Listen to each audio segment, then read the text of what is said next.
I'm Danny Thompson, and you are watching the Carlisle Cult Cinema Club. Please head over to our Facebook page and hit that like button, and don't forget to subscribe to the YouTube channel.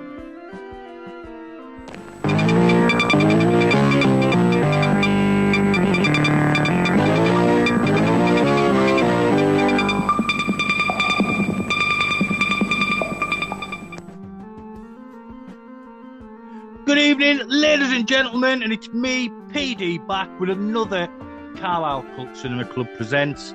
And in this episode, I'm joined by David Gregory, who's truly earned his stripes on the cult movie scene, while he's currently recognised as the driving force behind Severin Films. His track record is nothing short of remarkable. Starting over here in the UK with Exploited before going over to America with stints at Blue Underground and Anchor Bay. Not to mention his directing and producing standout feature-length documentaries like The Clones of Bruce Lee, Texas Chainsaw Massacre, The Shocking Truth, Ban the Sadist videos 1 and 2, Blood and Flesh, Real Life and Ghastly Death of Al Adamson, among so many more. He's got 756 IMDb credits to his name. He's certainly a wealth of experience. The Carlisle Cult Cinema presents David Gregory in conversation. Welcome, sir. Thank you for having me. Glad to be here.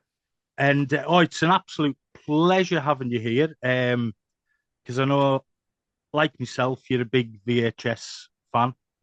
Mm-hmm. And yes, we have that. And we collect those things called video nasties. Which it's an expensive hobby, let's just say that. It certainly is. Especially trying to get the nasties, which I'm lucky enough to have them all, bar two. Beast Devil Hunter? Correct. And I've got boots of both of those, very, very good bootlegs. And I'm happy with that because I'm not, you'll never guarantee you're going to get a legitimate beast in heat. Never. Yeah. Even people who say I got one that had lineage going back to Mark Morris. So I think it's pretty legit, and I hope it is because I certainly paid handsomely for it. So. Yeah. Well, going back to Mark Morris, then it's possibly more than likely 100% right. And Devil Hunter, yet again, it's just, I wouldn't care. I got offered a Devil Hunter for 600 quid, and I wish I'd taken it. Yeah, I know. That's actually a good price for it now. This was only a couple of years ago.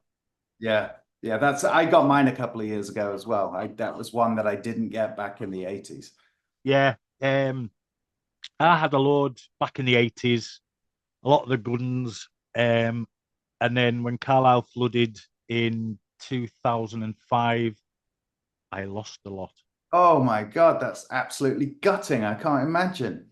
Yeah, lost a lot. And I was absolutely good. But then 2005, folk weren't really collecting VHS anymore. And I was just like, balls. Myself, I didn't have a VHS player anymore. I just kept the tapes because I'd grown up with them. My dad had. Yeah, same. Yeah, I mean, we have a VHS player in the office, but it's not like I take my tapes down off the VHS wall and watch them, considering, most of the films have been remastered now, a lot of them by us. So, there's definitely better ways to see the movies, but to have at my office, I have the whole wall surrounding me of my tapes. So that makes me happy. That's always a good. That is always a good thing. Down in my cinema room, it's kind of the same thing.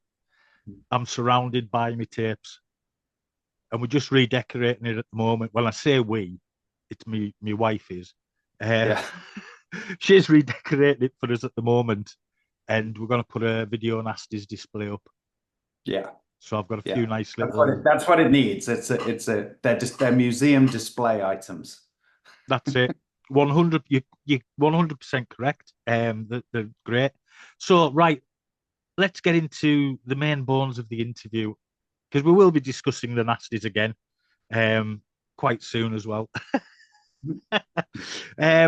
So what started your interest in obviously cult and Mondo movies? And especially with the Mondo movies, you were able to years later get a collection for Blue Underground going. And like me, you grew up in the video Nasties era. The Americans had Satanic Panic, and we had the Nasties and Mary Whitehouse.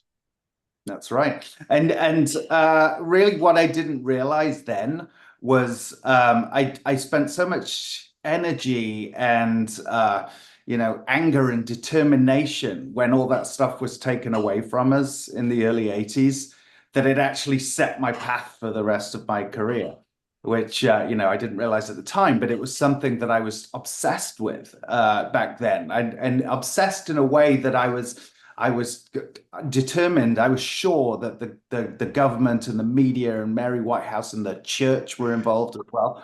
I knew they were wrong, even when I was 10, 11, 12 years old. It was something where I would, just became sort of like a mini activist along with all us other people who were into the same thing. But of course, without the internet, you had to find each other through fanzines like Sam Hain.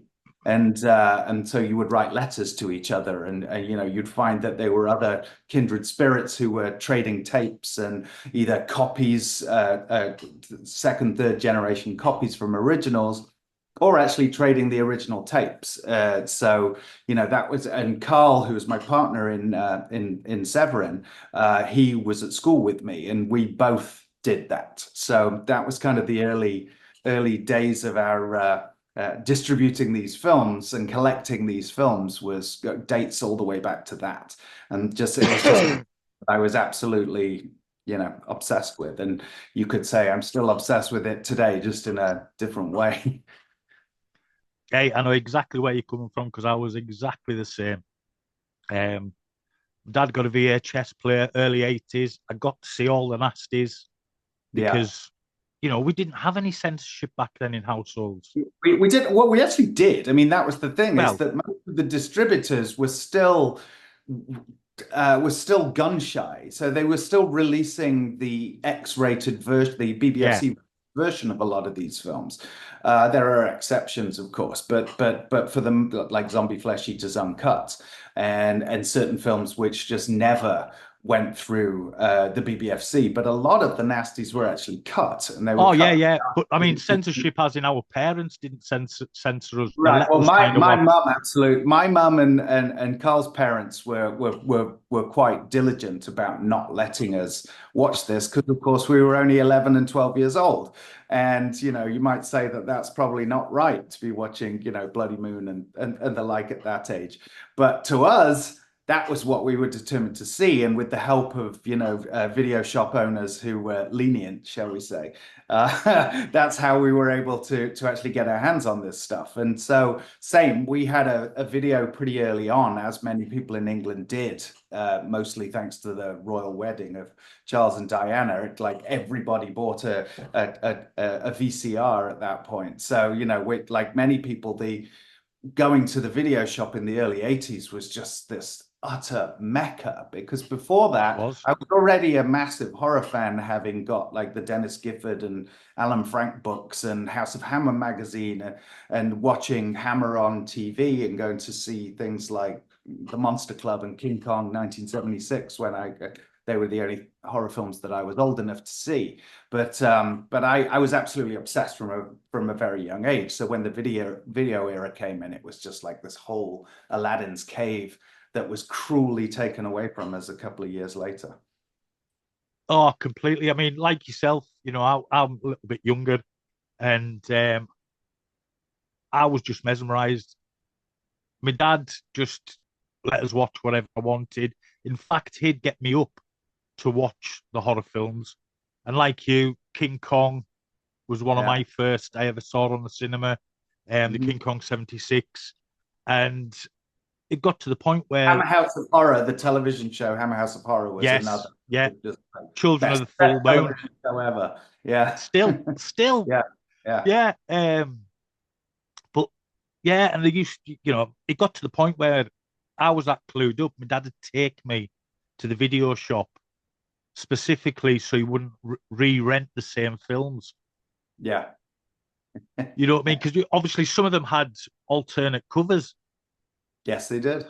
Yes, they did. And Although in my family, that I was the only one who was film movie obsessed, and as far as I was right, concerned, in those early days, there was only horror films. I wasn't interested in anything else. When I had friends come over from school who weren't into horror films, who had, who sort of said they would get nightmares if they watched something like yeah. that, then we had to get the Cannonball Run and stuff that I just did not connect to that at all.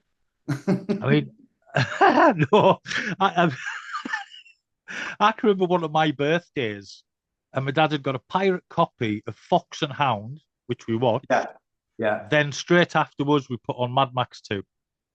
That sounds like a great birthday. I remember Carl had a birthday where we all went and played football and then came back and watched Twins of Evil. And that was fine with all the kids, because obviously really, Hammer films, even the 70s Hammer Yeah. films, with the exception of some tasteful nudity, were really not that disturbing compared to, No. a lot of the films that we were watching. But they still all went home and told their parents, and their parents were not happy.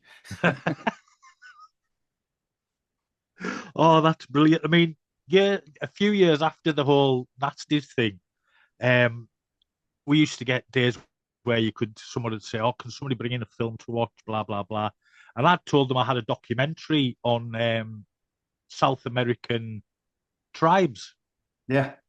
and I took in Cannibal Holocaust, and it was all lovely, when the music's playing before the title Yeah. comes up. Yeah. And that Riz Ortolani music has to be the best example of counterpoint in cinema history. It's incredible. But to your other question regarding Mondo movies, actually, I became obsessed with the notion of Mondo movies more from reading about it, and again in those tape trading years.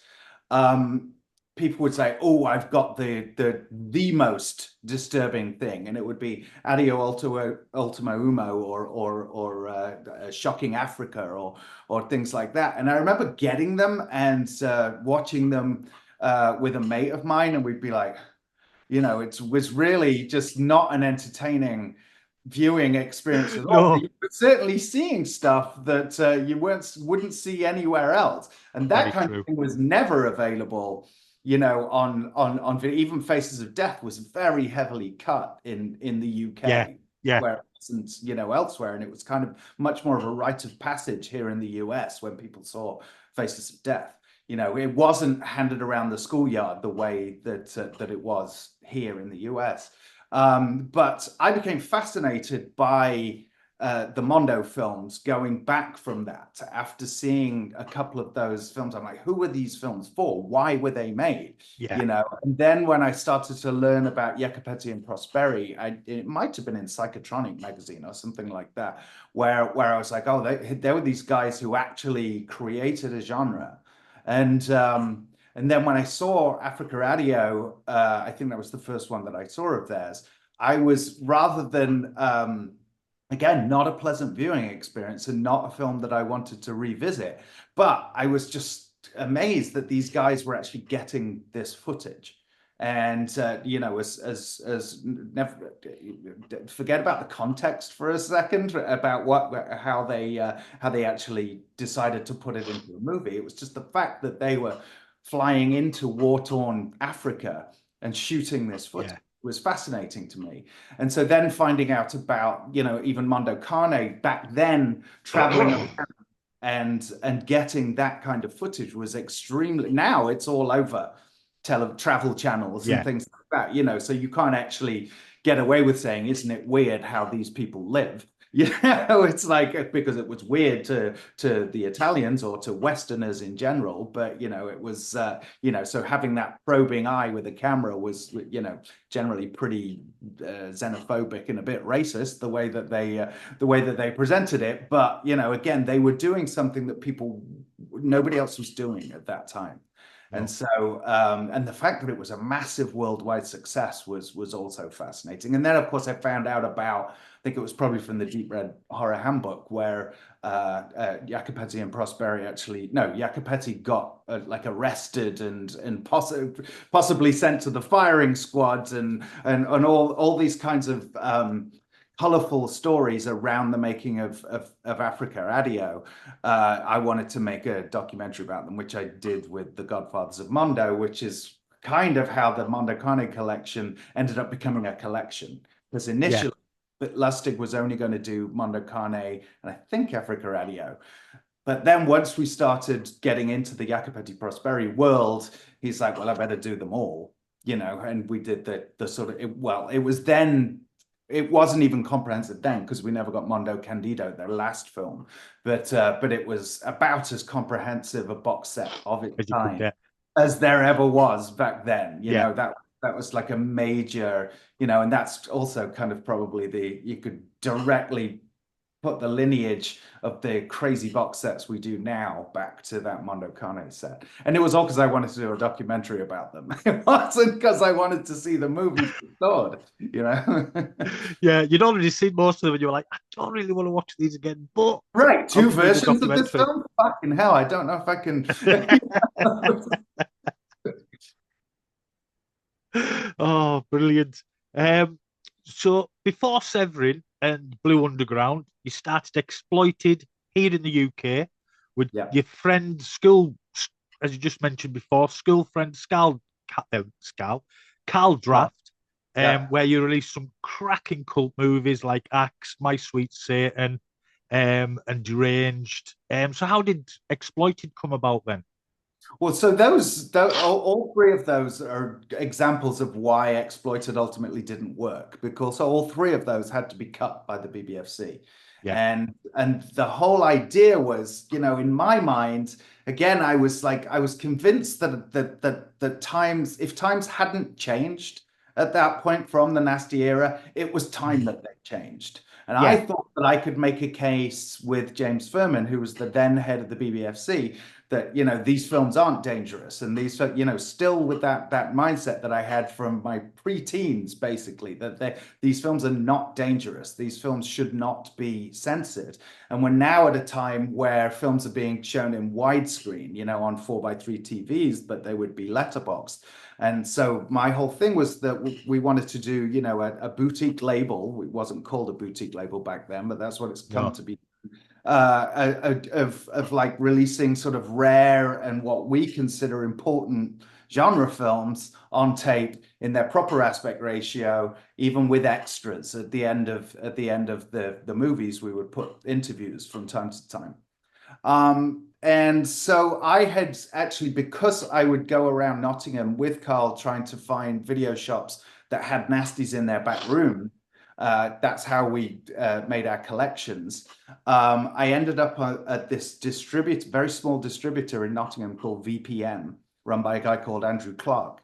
And he didn't have any Nasties, but he was impressed how obsessed I was with video and movies. And so he actually hired me for my weekend and summer job while I was still in school, to work for his distribution company. It was a company in the post-cert era which sold a lot of like bargain basement tapes of, with those ridiculous covers that they would have, because they renamed films in the post-cert era because they didn't necessarily have the rights, but they had a master, because so many companies went out of business because of the Video Recordings Act. There were a lot of masters just hanging around, and a lot of tapes hanging around that were now illegal. So they would just tape over those with the cut version and put a terrible cover on it and distribute it to HMVs and petrol stations, anywhere that would take a videotape. They would help them to. So I learned distribution there. And I started out just packing boxes. I continued packing boxes the whole time I was there. But eventually I got on phones and was selling to the HMVs up and down the country, and sort of learned about buying rights and that kind of stuff. So after I went to university in Boston, Massachusetts, to go to film school, I came back to England. And with Carl, I said, we should start buying rights. And the first we were going to get was actually Texas Chainsaw Massacre, but Furman told me it was never going to get through. So then we got Deranged first, and Vigilante and Maniac from Bill Lustig. Maniac got banned. And so we tried our best, but that's what two things happened. One, that introduced me to Bill Lustig because of Maniac and Vigilante. And two, because when Furman left the BBFC, I went back to the owners of Texas Chainsaw Massacre and said, right, we're ready to do that deal because now it'll get through. Somebody else had already beaten us to it. And I was like, God damn it. That would have been it. We would have been set for life. But because of that, I decided to make a documentary about Texas Chainsaw Massacre because I was going to do something on my favorite movie to celebrate it's finally being unchained from censorship in the UK. So I made the documentary Shocking Truth. Bill Lustig basically started producing for Anchor Bay at that point and said, we need somebody to do the extras because DVD was starting to take off and they needed interviews and featurettes. Because I'd done the Texas Chainsaw Massacre, he hired me to do the Wicker Man for Anchor Bay, and then he was happy with that, and so he brought me out to LA, and then I ended up the next few years just doing the special features for Anchor Bay and then Blue Underground. I mean, you mentioned James Furman and the BBFC there. It must have been so hard getting stuff through them back then. It was terrible because basically there was they'd been granted this monopoly by the Video Recordings Act, basically. So they had they had to answer to the Home Office if they made any controversial decisions, but they absolutely did not make any controversial decisions because they had now had a cash cow. Every single movie that came out in the UK, they got money for it. So it was just a license to print money for them. And that's the whole point of them. And so they would come up with these, Furman particularly, would come up with these like ridiculous theories about what was potentially dangerous to British society, like showing throwing stars in a movie, like showing somebody shooting up in a movie. Basically that would be imitable. There's a famous example of when Evil Speak, the movie with Clint Howard. Yeah. Where that was a video nasty. When that was resubmitted after the Video Recordings Act, they had to cut something like 3 minutes out of it. And like 45 seconds of that was just him typing a black mass on his computer. Because Furman was like, oh, that teaches people how to do a black mass. That's how fucking stupid these rules were. And there were so many different, like you have no idea the amount of money that was spent on cutting these movies, because back then you had to do it. If you weren't doing it on film, you had to do it tape to tape. So it was, for a small distributor with a very fine profit margin on whatever they put out, it was, it was very hard to make a living. And that's why I exploited ultimately. I was like, this is a road to nowhere. We never actually went out of business, but we were like, this certainly isn't a way to make a living. Because Deadbeat at Dawn was another year's kind of had a bit of a problem with as well, wasn't it? A bit of a problem, yeah. It basically got banned, and they sent me a cuts list with like something like 150 incidents which needed to be cut. And I did it because I was learning editing. I was back working for Andrew, and he now had editing equipment as well. It was very, Andrew was very important to my formative years because he let me just work on the Media 100 editorial system. And I did like a flawless censored version. It pained me to do it, but I was like, we've paid for this movie. We've got to be able to put it out. And even with the 150 or whatever it was cuts, I may be exaggerating there. I can't remember exactly how many it was.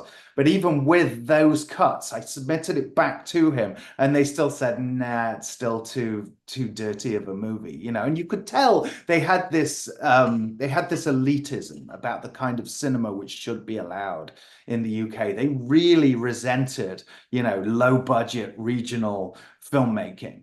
And so they were like, it's almost like real people doing sort of snuff in their basements, basically, as far as they were concerned. They might as well have been that. And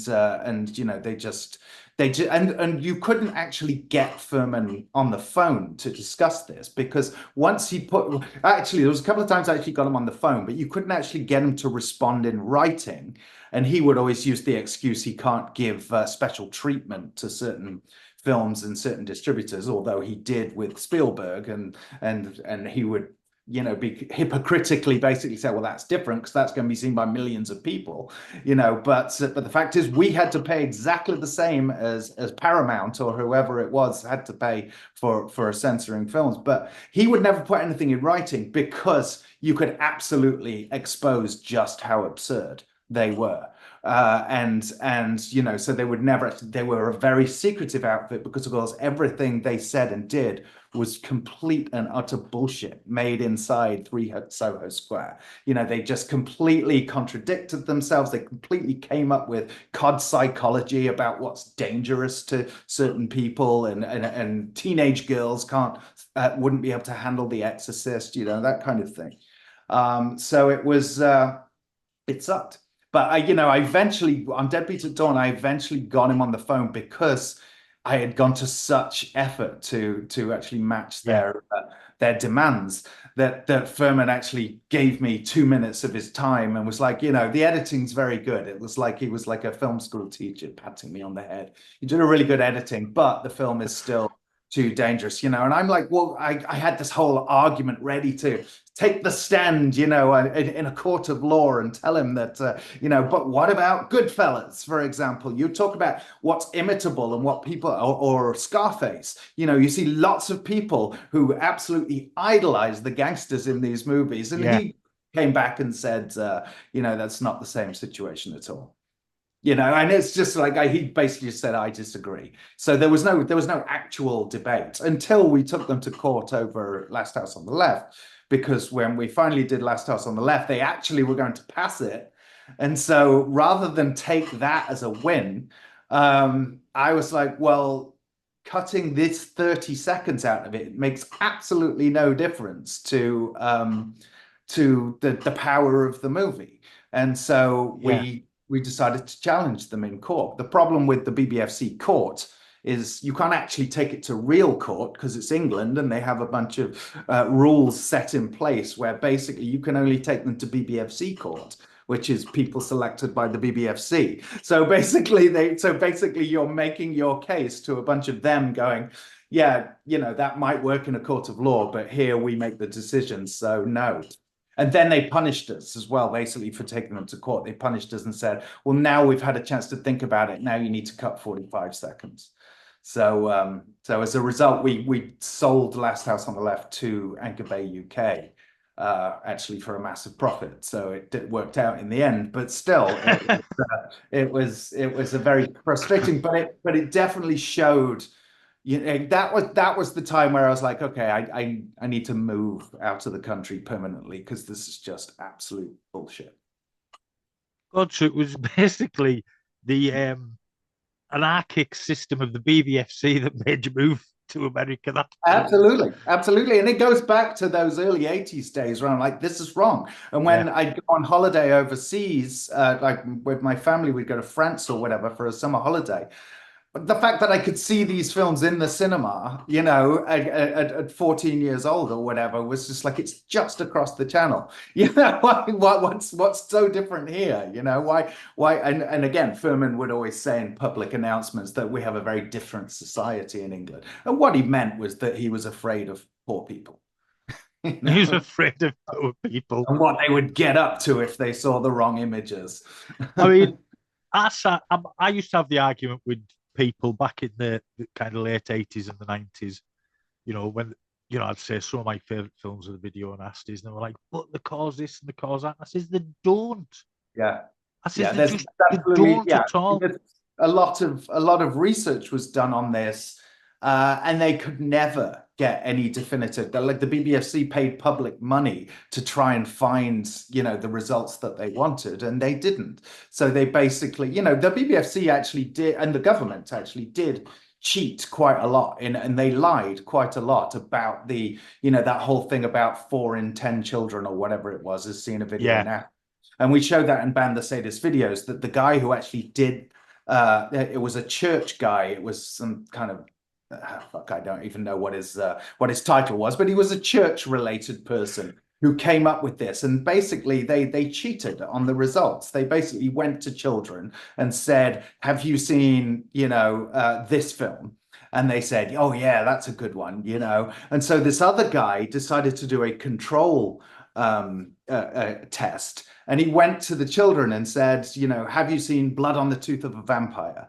And they'd say, yeah, that's a good one. Yeah. And he's like, so basically the children that they were testing were just making up that they'd seen these movies, as kids do. They would make it up. And then when you question them on what actually happens in the movie, that's in yeah, as well. There's some kid who just goes, oh, well, it was quite scary and I don't really remember anything else about it, And so basically, yeah, the church and the government just lied in order to get the results they wanted.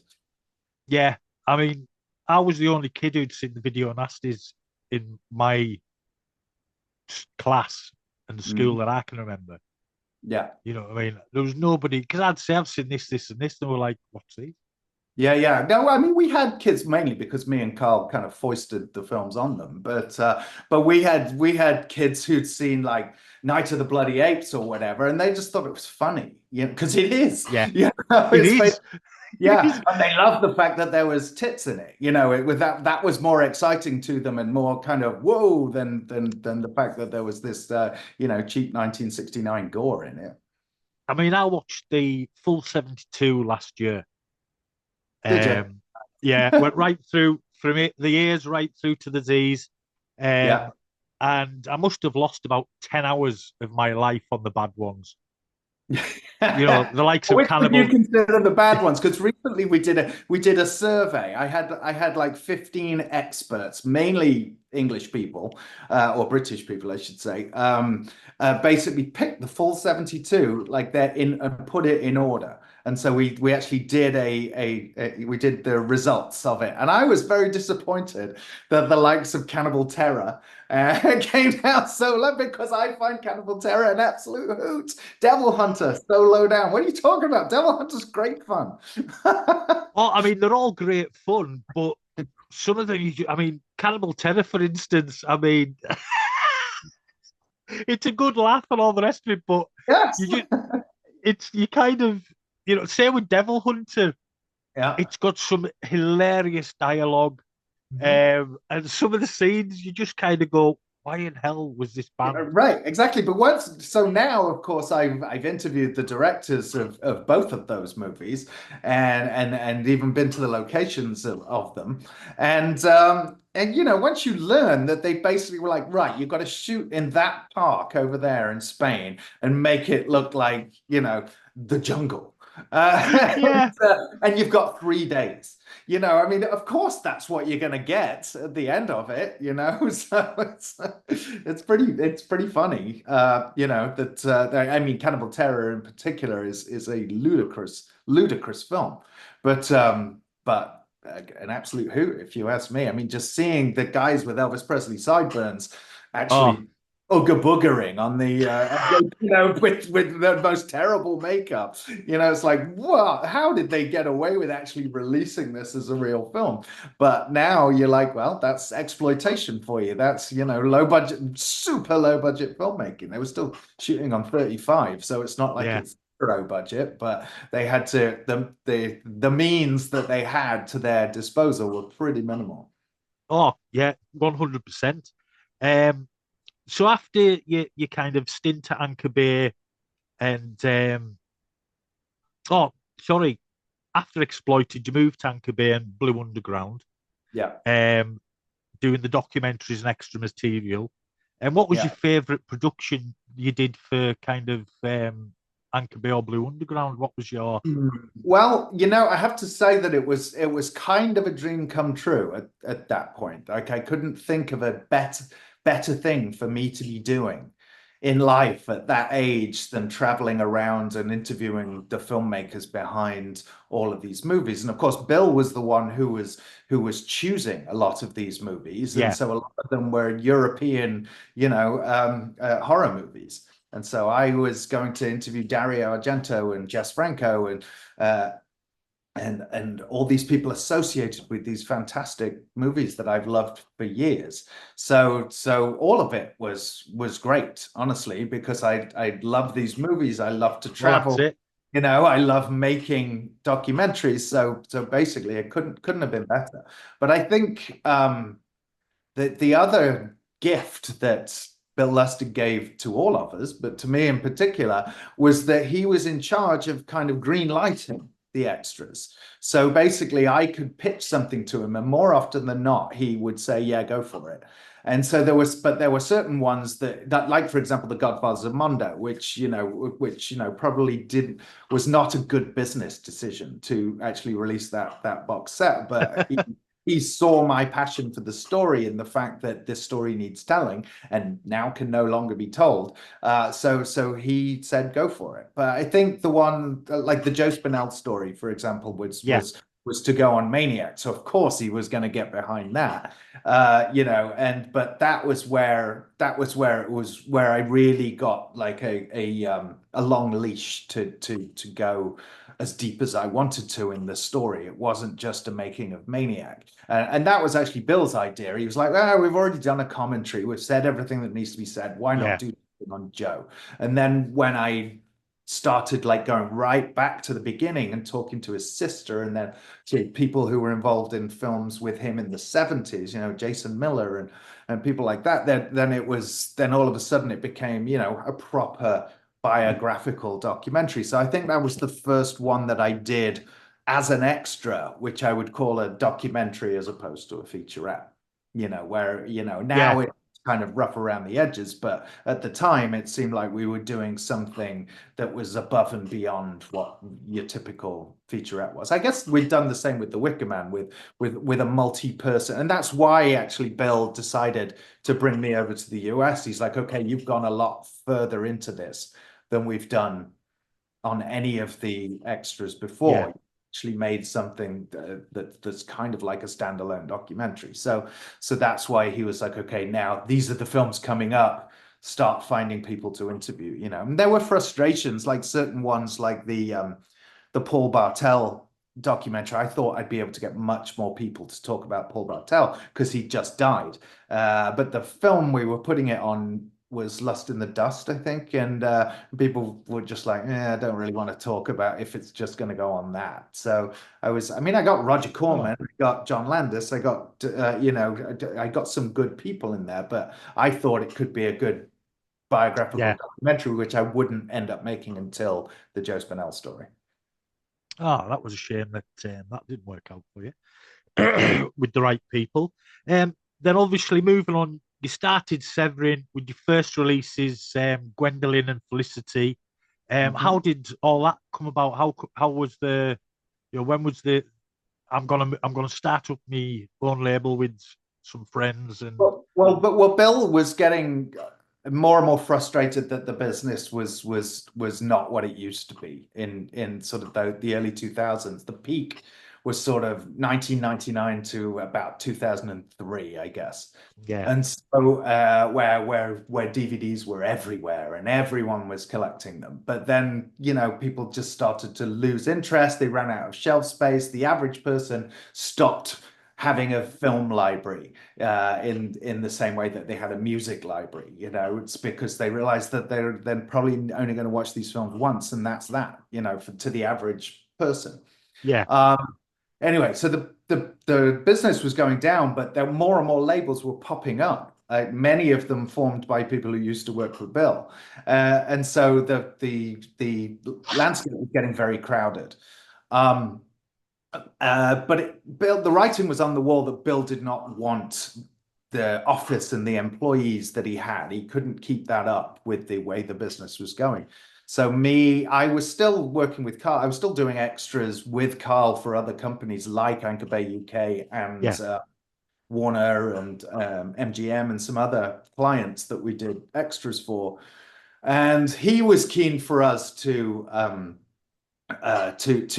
me to leave Blue Underground, for my attention to be 100% on our business. So it just made sense that we should start our own label. And John Cregan, who was also working with me at Blue Underground as an editor, his area of passion was more in the softcore. Because he grew up watching Cinemax and HBO over here. Yeah. Late at night, there would be, softcore sex movies. And Felicity was one of those. Gwendolyn was one of those. There was a lot of Black Emmanuel films shown in their softcore versions. One thing that we'd learnt with Blue Underground and Anchor Bay was that the erotic films tend to be evergreens. They don't sell like great out of the gate, but they continue to sell more and more and more, and they always did well. So most of the other boutique labels did not want to be in the softcore business, even though they begrudgingly did title like Synapse did The Image, for example, which was very, very successful. Build It Emmanuel in America and Salon Kitty and the Jess Franco films. He was less picky. He was whatever makes money as far as he was concerned. But we initially were just like, let's go with the softcore because there's 100 different labels basically doing the Euro cult and horror films. So that's where the competition is. So we started with the softcore films, Gwendolyn, Felicity, a couple of Jess Francos, the Black Emmanuel boxes, that kind of thing. The first year or so of titles was all Euro erotic films. And we were very lucky because they all did very well out of the gate because nobody else was really doing that stuff. And so that kind of set us on our way. But I always kind of wanted to go back to horror and genre films in general, although we've never completely abandoned the erotic stuff. We just did the Black Emmanuel box last year, which is about the biggest dedicated box to, an erotic series in history, I would hope. But yeah, no, eventually we were able to sort of transition into the stuff that everybody else was formerly doing, because most of those labels fell by the wayside. Yeah. As you were saying, it was mostly European films. And when you moved into the kind of more horror-y and culty, I mean, you were getting folk like Fulci films, Polanski, Franco.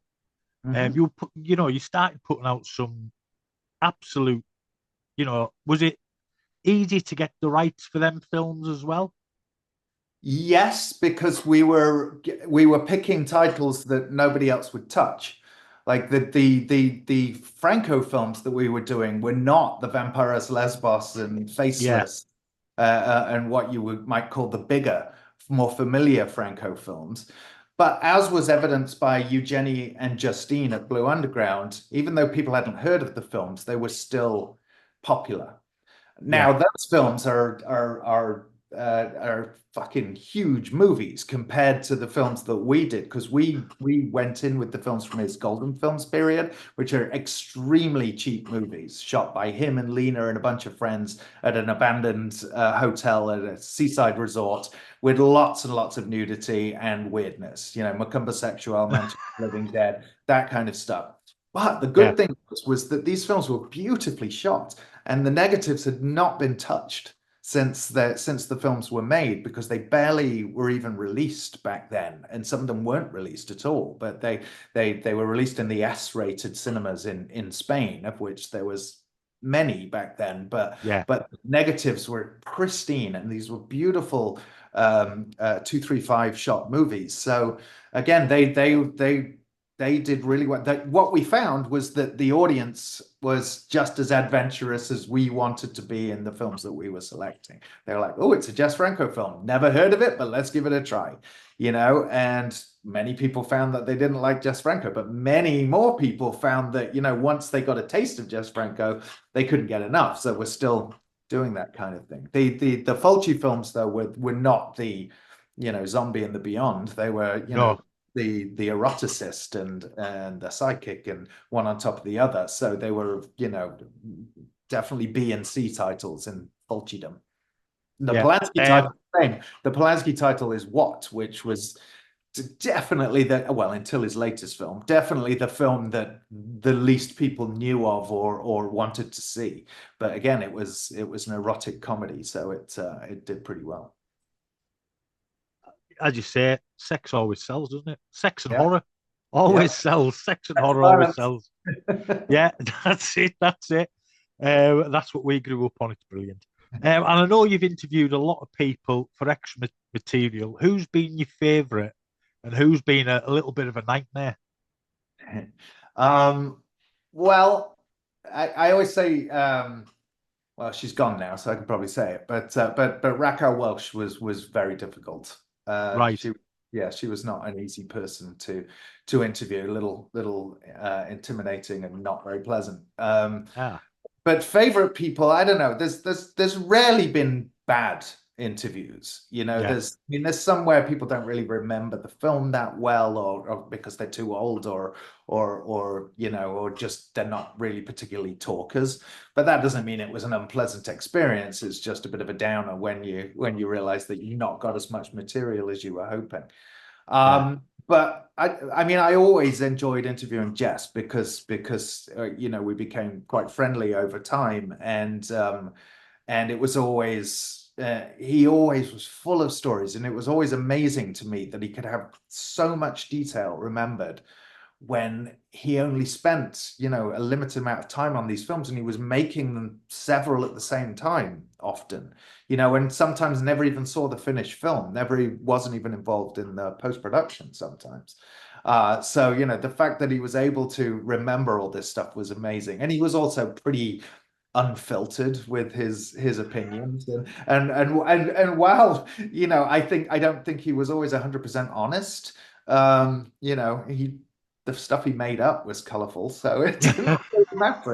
And then we would always go out for dinner and whatnot, and hang out a bit. So I always loved Jess. I always I got to really appreciate his kind of life that he chose, Yeah. the direction, the path that he chose for himself was find a life partner who is into this as much as I am, and let's just shoot. Let's just keep shooting. Let's just do it. Let's go to a place we want to go to and shoot. So I do a certain amount of that in the documentaries that I choose, where I'm like, oh, I want to do one in Indonesia or whatever. But it's not quite the same. That Jess was able to actually make these films that had somebody would finance it, or he would self-finance it, and then there would be a place to show it. That's pretty amazing. I mean, a bit like Jess, this podcast can be pretty unfiltered, especially if I've got the lads on. It can get a bit much, but yeah. What's your favourite Jess Franco story then? You must have a Well, few. my favorite is one that I tell quite often, and there's a picture on our website of this night. But there was one day where me, John, and Carl all went to Paris. He came to Paris for the interviews for Sadomania, Succubus, Two Undercover Angels, and Kiss Me Monster. So we did 4 interviews in one sitting. And it was right after I'd interviewed Polanski for Knife in the Water, Repulsion, and Cul-de-sac. And so that's why we had Jess come to Paris rather than us going to Malaga to shoot him where he lived. And that night, we'd taken Jess the night before to a place near the hotel, which we thought was great French food. And he was like, this is not honest food. And, you need It's honest not honest Paris. food. You need honest food.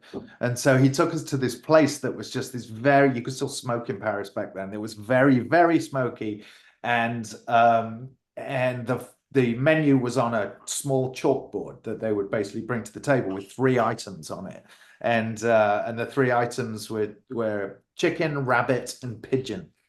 And I was the least daring, so I just had the chicken, but it was a very sinewy, chewy chicken dish with a lot of duck fat. And Carl had the pigeon, and I think Jess had the rabbit. And he just kept on saying, "This is honest food. This is real food," And it was fucking disgusting, but it was really really special night. We just sat drinking wine, smoking with Jess, and him talking with his 2 teeth, eating his rabbit and just telling us stories. It was great. Oh, just sounds like an interesting evening. Oh, it was fantastic. It was a great day. I mean, think about that. That's doing all those interviews and then finishing it off with wine and honest food with Jess. That was fantastic. It sounds brilliant. Now going on to some of your other releases, I believe there's a bit of a story on how you got the rights to hardware, which is getting a newer release soon as well, isn't it? In Australia, yeah. Yeah, and you also have a bit of a working friendship with Richard Stanley after working with him on Theatre Bazaar and the Island of Dr. Moreau. Yes. Yes. So, well, actually, the story was that Subversive Cinema, Norm Hill, the guy behind Subversive Cinema was basically winding down, and they'd done all this work to get the hardware rights out of Disney, but decided to cease trading, basically. So our head of sales at Rykodisc, who was the distributor for all of the boutique labels, Jay Douglas, called me and just said, "Do you want to take over this hardware deal?" And so we did, and it was a lot of money. It was the most we'd ever spent on anything back then, but it definitely was it was a good move. It did well. It got into Walmart, so it was, at a time when you could get these things into Walmart. So yeah, so that was kind of the first time that I worked with Richard. And then we did the Theatre Bazaar, which was his kind of return to actual narrative filmmaking. He kind of dipped his toe back in there. And then in the post-production of Theatre Bazaar, I spent a fair amount of time visiting Richard in Montsegur, where he lived. And that's when I asked him about, what happened on the island of Dr. Moreau, because I remember all the rumors about it in the 90s around the time that it came out. And myself, I knew he was working on it from articles in Fangoria or whatever, that it was coming. Yeah. And then when it finally came out, I was like, "Oh, it's here." And then looked to the bottom, directed by John Frankenheimer. I'm like, wait, they're doing 2 Island of Dr. Moreau's? Again, it was pre-internet, so you weren't able to kind of find out what happened there. And so it was a big mystery how this went from his dream project to a John Frankenheimer disastrous production. And so he started to tell me some stories, and I was like, wait, let's hold off on this, because these stories are too good. I'm going to set up the camera, and I just set it up on the shelf above his fireplace and just let him talk. And that's the interview that's in the film. He basically just was telling stories for hour after hour of stories. And as he was telling them, Richard can, like Jess, he can be prone to, exaggerating or and some of these stories just sounded too crazy. So I decided to go out and get other people involved. And sure enough, like, the stories just got crazier. I mean, Richard's from the Richard Stanley perspective with the warlock that he consulted and that sort of thing. But, once that was when I was like, okay, this is like every documentary feature we've done. They started out as an extra, and basically they just expand, because as the interview's going, you're like, I need to get this other person. I need to get this other person. I need to have Firuza Balk talk about this. I need to have somebody from the studio talk about this to corroborate. And so the more people we got, the more it became clear that was going to be a standalone documentary. Oh, and a cracking documentary as well. Thank It is absolutely fantastic. I mean, as well as some absolute true cult classics, you've also released a few, shall we say, questionable films, like the Birdemic set. Yes. Yeah. So Birdemic was so this was when I just finished making my first narrative feature, Plague Town, and I was in a Trauma Dance, which is in Sundance. Basically I met Evan Husney, who worked for Trauma at the time and went on to work for us for a couple of years, and also a guy called Bobby Hacker, who was a kind of underground filmmaker / comedian. And he and Evan saw, and I'm still good friends with Bobby. I went to dinner with him last night, but I first met him there at this Sundance Festival.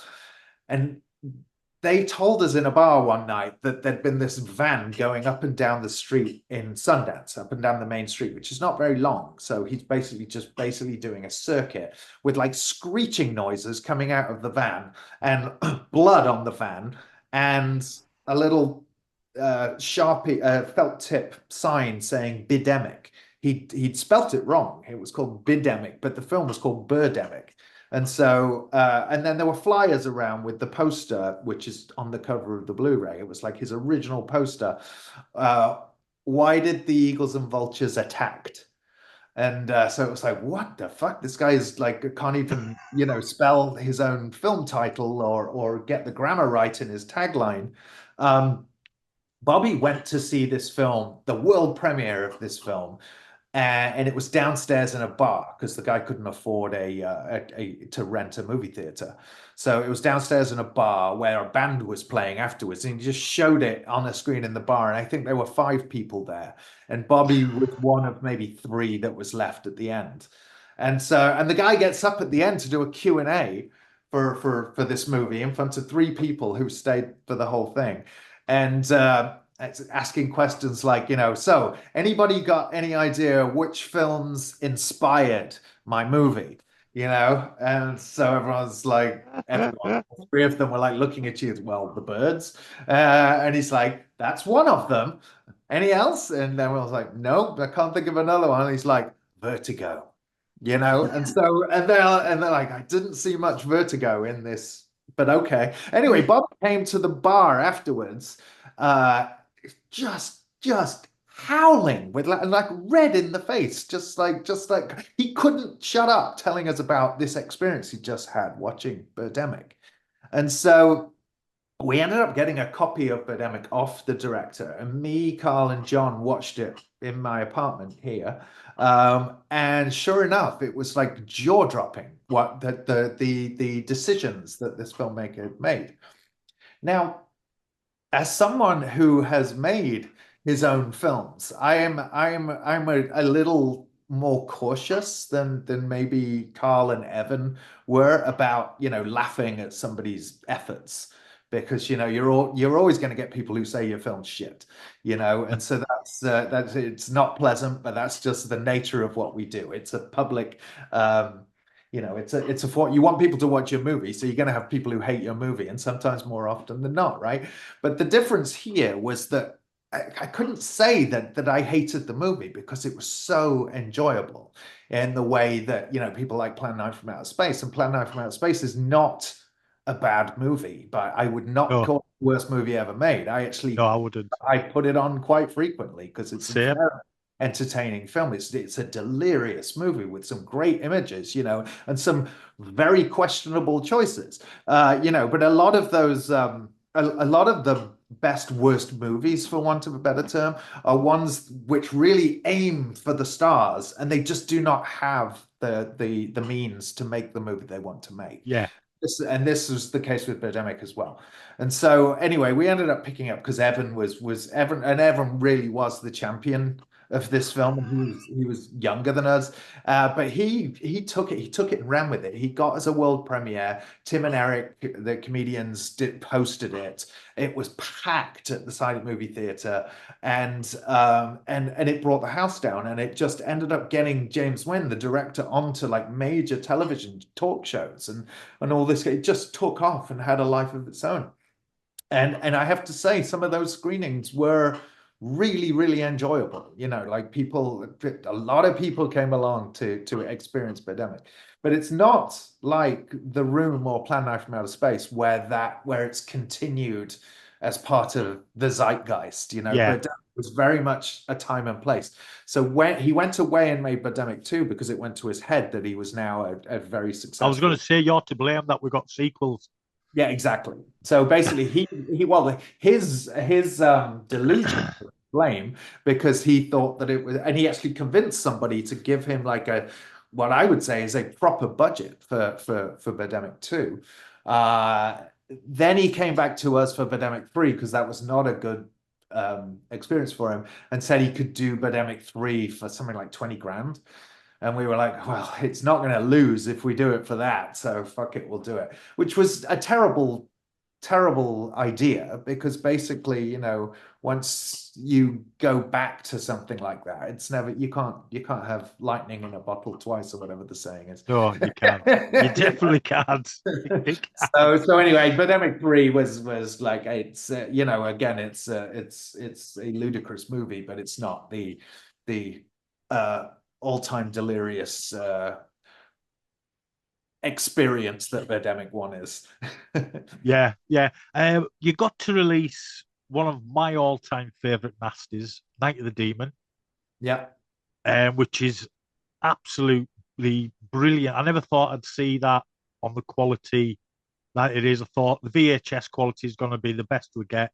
Yeah, we Um, got lucky with that, because the producer, Jim Buddy Ball, had, I managed to track him down. I think it was through, I can't remember how I tracked him down, but anyway, there was a whole file on Buddy Ball down at the Gay and Lesbian Library downtown UCLA, no, at USC, University of Southern California.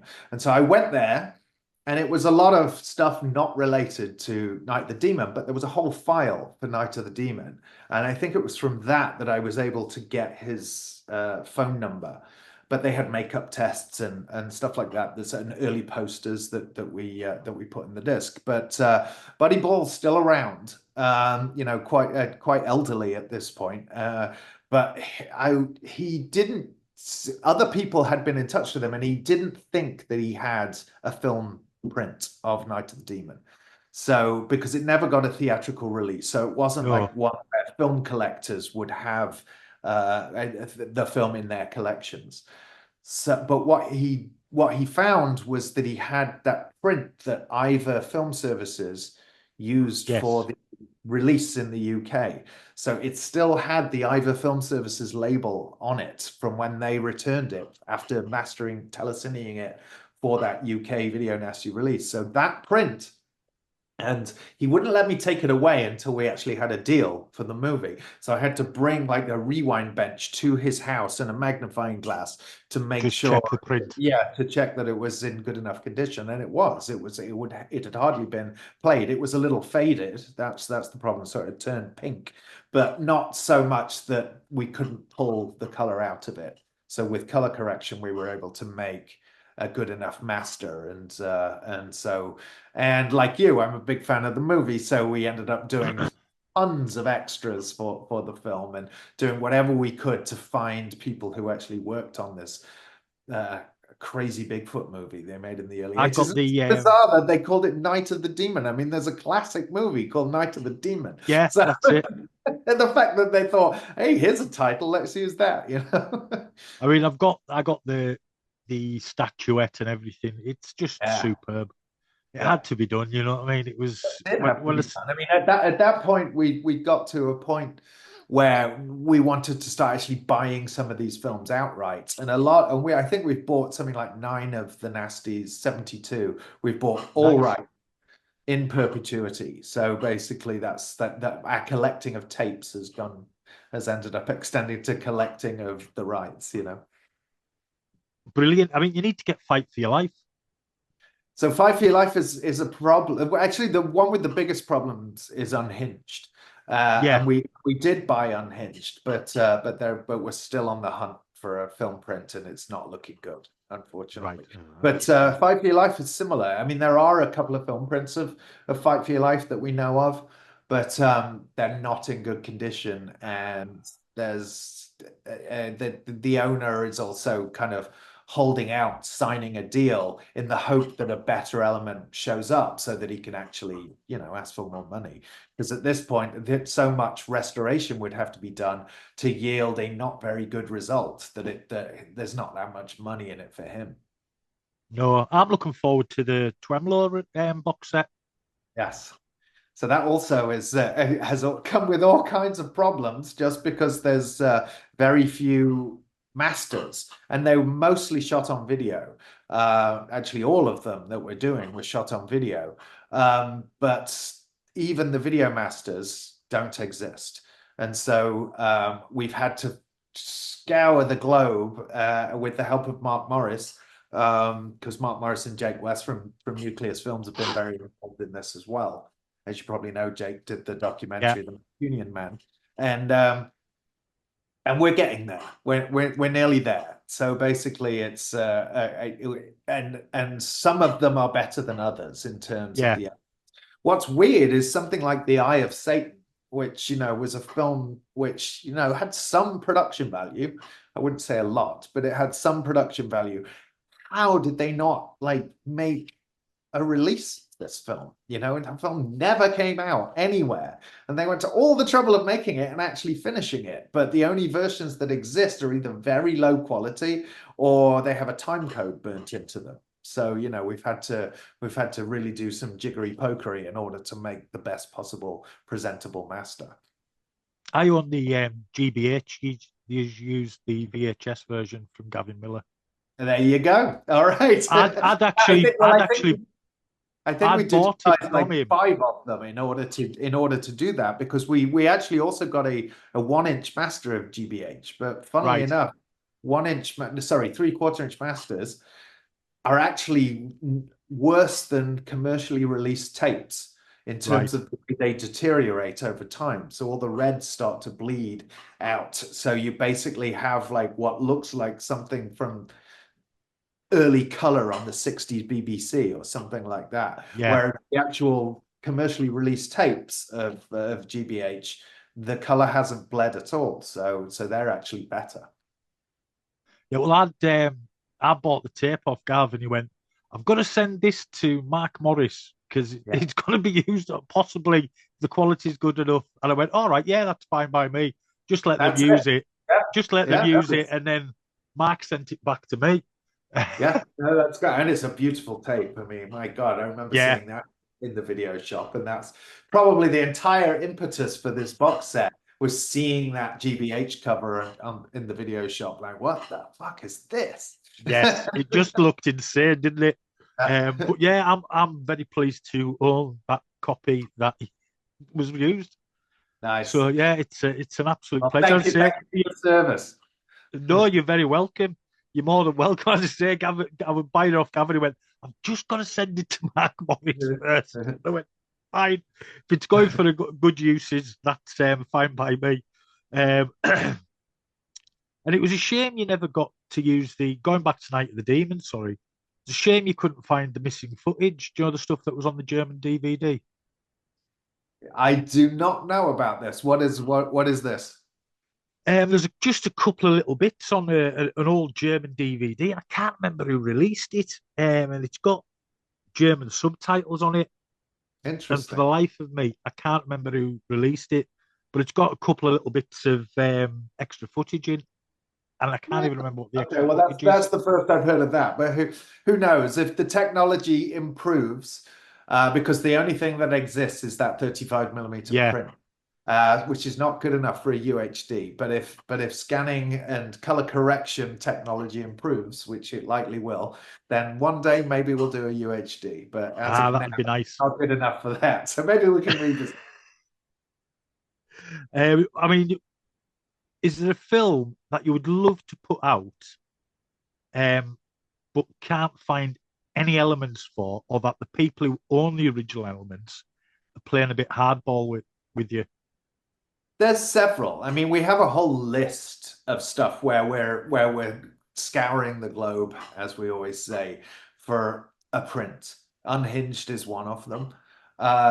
Bloody Moon is another. Bloody Moon, unfortunately, Blu-ray is the best it's ever going to get, even that's questionable because the gore scenes were cut out of the negative, and they do not exist anymore. And so basically, they only exist on commercially released tapes.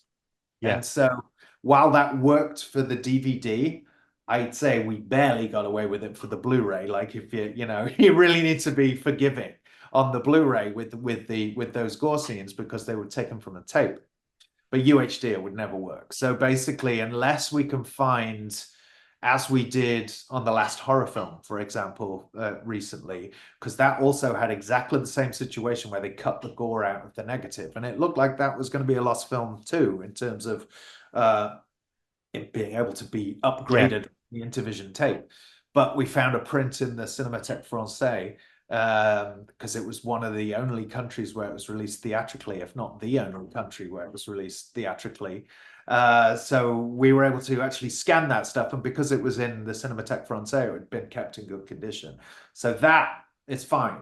Now, Bloody Moon, we think it was only ever released theatrically uncut in Spain as Colegias Violadas. And so, but we have not been able to uncover a print in Spain, and it's not looking good because we've tried every avenue we possibly can to find that. And so Bloody Moon is stuck in at the stage it is. Trying to think what other examples are, but there's several that we're always looking for elements that, you know, several Andy Milligan movies, for example, which we weren't able to get for the box because they're lost. That was an incredible box set. Well, thank you. Yeah, I was amazed how many people liked Andy Milligan enough to buy a box set, which was way more than Al Adamson or Ray Dennis Steckler. So I've got the I haven't got the Ray Dennis Steckler set. I don't think I've got the Al Adamson set, which was fantastic. yeah, you know what I mean. It's sometimes money. You can't afford to buy everything, and I wish I could. Yeah, and the reality is, you know, these things are, you know, expensive, but unlike, you know, say an X-Men box set, which they can afford to sell at, I don't fucking know, like $30 or $40, we can't do that because even if we lower the price, there's more or less the same amount of people is going to buy it. Okay, there's a finite amount of people who are going to buy this kind of thing. So, and each box with that packaging, it's actually already, the bottom line is already, you know, the fact that we're only doing a few thousand, they're expensive. So, you know, and that's not even getting started on the amount of work and cost that goes into restoring all these movies. So, you know, that's unfortunately the price is unlikely to drop, certainly, you know, when we first released them. No, true. When you mentioned the last horror movie back there, I've got the plush as well. He's sitting not too far away from us. I just can't quite reach him. And he's absolutely fantastic. That was another one when it came in, and I'm unpacking it all, and my wife's seen it, and she just went, "What the fucking hell have you bought now?" Yeah. And I went, "It came as a package. There's a T-shirt." You know what I mean? I says it's absolutely brilliant. These things have just got to be done.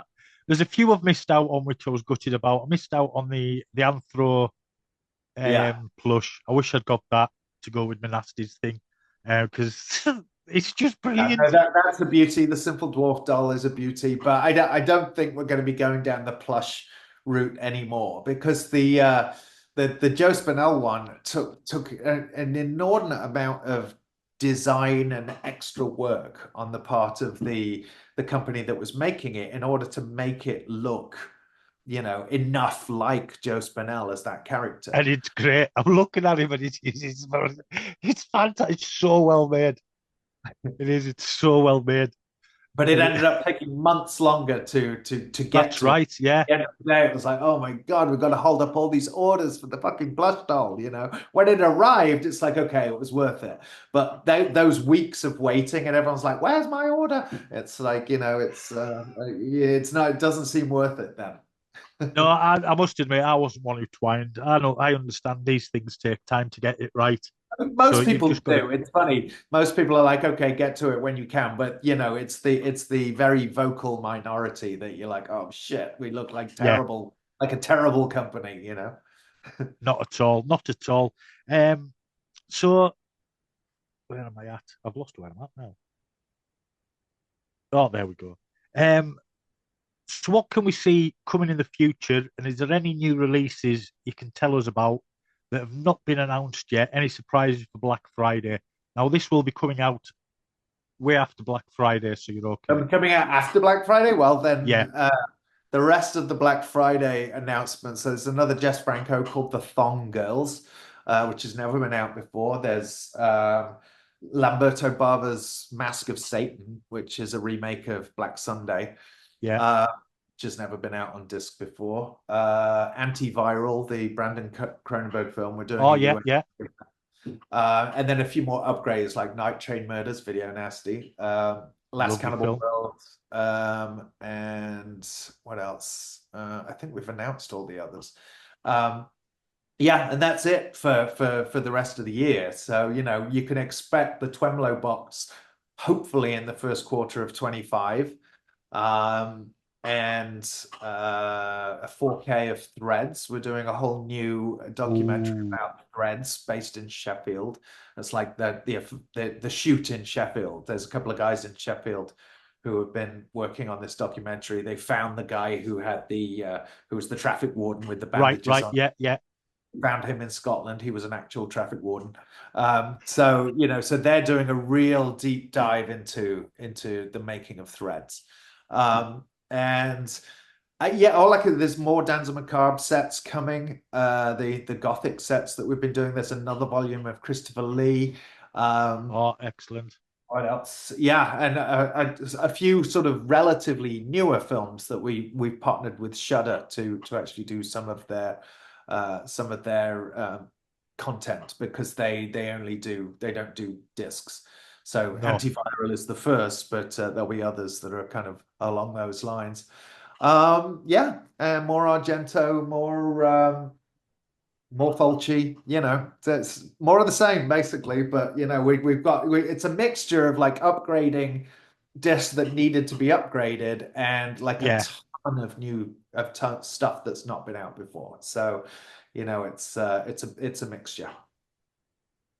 Oh, that all sounds good. But don't worry, this is coming out after the Black Friday sale, so nothing will be spoiled. Okay.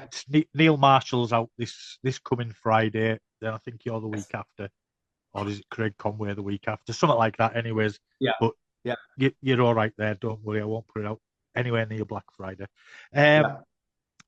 So I've got to ask you about some of the films, the actual films you've directed. Yes. Scathed was kind of the first 45-minute, I think it was, back in Yeah. 95, which you wrote and directed. Yeah. What can you tell me about? That was my student thesis film. Right. And it featured Holly Woodlawn of Walk on the Wild Side fame. So it was Andy Warhol Superstar, which was my first encounter with what I consider a very famous person. And Yeah. it was a delight. Then fast forward many years, I made Plague Town for MPI, which was a bittersweet experience. It didn't come out quite how I envisioned, but the fact is, I got it made. Shot on film. It was shot on Super 16 because it was right before the red cameras came out, so people weren't shooting Right. digitally much at the time. Yeah. That just made it a constant tug of war with the budget because I was shooting nights. I was shooting with lots of children. I was shooting, all that, lots of special effects. It was very hard to pull off a shot on film, low budget movie in Connecticut on SAG actors. But you know what? I'm still pretty pleased with the film considering. I can see the poster behind you. Yeah, exactly. And but after that, I was like, okay, I need to sort of take stock because of the amount of time that it takes to actually do that and to walk away from Severin in order to do that. The next film we did was The Theatre Bizarre, which was much more conducive to the way I do things, because I'm usually working on several feature documentaries and small documentaries at the same time, because you could do them over years. You don't have to do them all in one shoot like you do a narrative film. Theatre Bizarre was much easier because it was an anthology, so my section was shot over 3.5 days, and that I could afford to take the time to do. But that was really fun because I got to work with a bunch of friends and colleagues and give them free rein, because that was much more of the not that MPI had a tight leash on me on Plague Town, but you're still making a film for someone else, and it's still when it's when something go wrong, you have to sort of explain that to someone else, and it's that makes it a lot less fulfilling. Whereas Theatre Bizarre kind of came out pretty well considering the budget that we had to do it. So yeah, so that was the last one. Unfortunately, we sold it to a bunch of thieves. So basically, we Oh, weren't able to do a Theatre Bazaar 2. We got it back, but by that point, thousands of other anthologies had already been gone into production. So it became the era of the multi-director anthology, and sort of Theatre Bazaar was kind of quite early in that wave, and so we haven't been back to it since, unfortunately. because that was about 2013 was Theatre Bazaar. Something like that, yeah, Yeah, something like that. yeah. And we're nearly finished. A few little VHS questions, and then we're done. You still collect VHS like myself. What's your personal favorite tape, and what's your holy grail tape that you've managed to get hold of? Well, the Holy Grail's got to be that Beast in Heat. I mean, that's, goes without saying. And I guess I Yeah. didn't even realize just how impossible it is. I knew it was difficult. I've always known it was difficult to get a Beast in Heat, but I didn't realize just how impossible it was, Oh, considering like how widely bootlegged it was in the 90s. Like some people did impressive boots of it. So so that's definitely my Grail tape. I also was lucky enough to get the Cannibal Man, the second version, the oh, the one with second release. yeah, with the hatchet, and I got that from going to the sales agent's warehouse in Germany, um, where they had the all the film elements for that and various other films that we had licensed, and they just happened to have like this unused that must have been just sent by Intervision to the owners as like, here's an example of what we're doing with your film, Yeah, you know. And so it's a boxed original that's probably never been played. So I'm pretty happy with that. The pink Scream in the Streets, which we replicated for yeah. the cover of the Blu-ray. I've always loved that. I love that Revenge for a Rape cover, which is basically the Maniac poster, and they've covered over the words Maniac and put Revenge for a Rape, which is a TV movie. There's no gore in that movie at So, all. So it's a completely misleading cover. I particularly love that. But the one that I need to get is Crypt of Horror on Vampix. That would complete all my right, yeah. Vampix collection.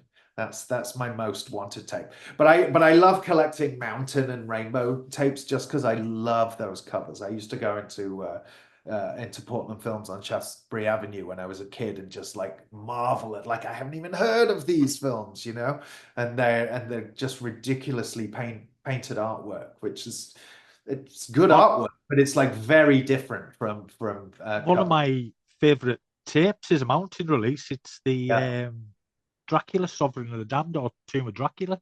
yeah, amazing. Yeah, I amazing. love that film. It's great. Yeah. I wish that Yeah, now that Dracula there's a versus film I'd love to see Dracula again. versus Frankenstein is another on Rainbow, and Invasion of the Blood Farmers, Yeah, which replicated those covers because those covers are just so beautiful. yeah. I've got the Dracula versus Frankenstein um on Rainbow somewhere. Yeah, Yeah, it's behind us actually. yeah, Yeah, it's an absolute cracking cover. I mean, that's the thing with the old pre-certs, especially the pre-certs, the yeah. covers, the artwork. It's just Absolutely. beautiful. No, that's it. That's why it's just it's like a gallery of joy in my office where I can sit and stare at that wall. Uh, now that I have them face out, I never used to have that in my bedroom Right. as a, like they were always spine out, which I used to love staring at. But now I can look at the beautiful front covers, just like going into Gray's video in Arnold when I was 10 or whatever. Fantastic. Brilliant. So, as I say, I know you're a Nasties fan and have released a good few on Blu-ray and DVD. What Nasties would you love to release that you've not released yet? Um, Good question. Huh, that we've not released yet. I mean, I don't know. I mean, there's obvious ones that are like my favorites, like Zombie Flesh Eaters and the Beyond, but they're taken by perfectly good Yeah, companies. Grindhouse has the Beyond, and Blue Underground has Zombie, as it's called in the US. So I don't know if that what I would consider one that I still want to do. I mean, I'll do any that come my way, but I can't think of the ones that we haven't done. I mean, I'd like to find better film elements for Mardi Gras Massacre, for example. Yeah, I'd love to find the negative for Night of the Demon, but these things probably no longer exist. which is, let's be honest, it's a big shame because Yeah. growing up in that Nasties era, just a lot of folk nowadays just don't understand. Yeah, no, exactly. Nightmares and a Damaged Brain was one that I was really happy to get. Like, now we own that outright. And I think that's a quintessential video nasty. Like, people, when they refer to video nasties, that head chopping in slow motion is one of those images, kind of like the drill in Driller Killer into his forehead. That's one of those images that people associated with this corrupting, depraving and corrupting influence of the video nasties. Yeah, no, very much so. So I think that's about everything we've covered. All right. Great. It's been an absolute pleasure having you on the show. Thank you for having me. No. We'll have to get you back on another time, maybe to talk more VHS, because I do love talking VHS. It's same. a passion. But plenty of war stories, so yeah. Oh, well, that's all right then. That's fine. I'll do an outro. Stick around. I'll have a quick word with you afterwards. Okay. And yeah, thank you so much for being on, David. It's been an honour and a pleasure. And another tick off folk who I've interviewed who I've thoroughly enjoyed. To be honest, Yeah. I've not had a bad interview yet. Yeah. So no, thank you all. Thank you for being here. We'll say good night and God bless to everybody who's listening or watching on YouTube. I've been PD. That's been David Gregory. And don't forget to get yourselves on the Severin Black Friday sale, which will have been. So I don't know why I've said that, but anyways, get yourselves on the Severin site because you do ship over to England, which is always a winner. And buy your DVDs and Blu-rays because you're always going to get a cracking find. Thank you, David, so much for being on. Thank you. And bye for now. Bye-bye.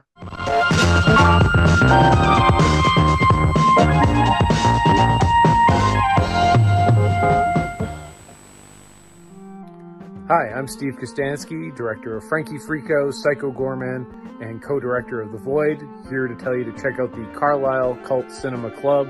Check out their Facebook page and their YouTube channel. Make sure you hit like and subscribe and do all that good stuff. While you're at it, check out The Instructor. Pretty fun movie. Bye.